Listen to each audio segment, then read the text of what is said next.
दोस्तों, प्रधानमंत्री नरेंद्र मोदी अमेरिका में थे और अमेरिका में उन्होंने 13,000 एनआरआई भारतीयों को संबोधित किया। और संबोधित जब किया और जिस समय प्रधानमंत्री नरेंद्र मोदी उस हॉल में घुसे, माहौल क्या था वो देखेंगे और वो देखकर सुनकर हर भारतीय का सीना जो है गर्व से चौड़ा हो जाता है।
नरेंद्र मोदी भारत के प्रधानमंत्री हैं और वाजिब है कि जब एक भारतीय प्रधानमंत्री को ऐसा सम्मान, ऐसा अभिभूत करने वाला जो है सम्मान मिलता है, लोग नारेबाजी करते हैं, लोग भारत माता की जय, राष्ट्रीय गान में लोग पूरा हॉल जब एक साथ खड़ा होता है तो देश का सीना गर्व से चौड़ा हो जाता है। प्रधानमंत्री नरेंद्र मोदी ने अपने भाषण के दौरान एआई की बात की, जिसमें उन्होंने अमेरिका इंडिया की बात की कि ये अमेरिका इंडिया के पार्टनरशिप की बात है। उन्होंने कहा कि भारत अब ऐसे चिप बना रहा है जो अमेरिका में भी मेड इन इंडिया वाले चिप आपको मिलेंगे। उन्होंने कहा कि हम दुनिया में 5G तो है ही, भारत भी 5G चला रहा है, लेकिन हम 6G जो बना रहे हैं वो मेड इन इंडिया 6G बना रहे हैं। इसके अलावा प्रधानमंत्री मोदी ने जो महत्वपूर्ण बात की और कुछ लोगों को जो मैसेज देने की कोशिश की, उसमें ये बात कहा कि भारत में अनेक भाषाएं हैं, तरह तरह के क्षेत्र हैं, हर राज्य है, तरह तरह की सांस्कृतिक विविधताएं हैं।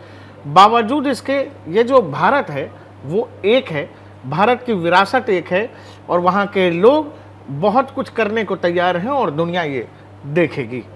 हम उस देश के वासी हैं जहाँ सैकड़ों भाषाएं हैं, सैकड़ों बोलियां हैं, दुनिया के सारे मत है, पंथ है, फिर भी हम एक बनकर, नेक बनकर आगे बढ़ रहे हैं।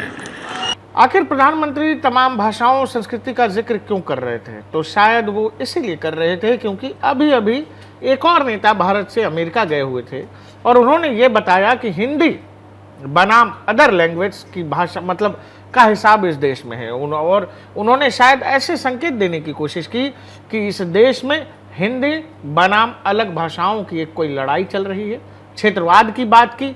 So if you say to the people of Andhra Pradesh that look, Telugu is not as important as Hindi, you're insulting the people of Andhra Pradesh. Because you're saying to them that your history is not important, your tradition is not important, your food is not important, your music is not important, your forefathers are not important. And this is the simple battle that is being fought in India. और उन्होंने union of states बताया, जबकि प्रधानमंत्री मोदी ने ये कहा, यहां इस हॉल में ही देखिए, कोई तमिल बोलता है, कोई तेलुगु, कोई मलयालम, तो कोई कन्नड़ा, कोई पंजाबी, तो कोई मराठी और तो कोई गुजराती। भाषा अनेक है, लेकिन भाव एक है, और वो भाव है भारत माता की। वो भाव है भारतीयता।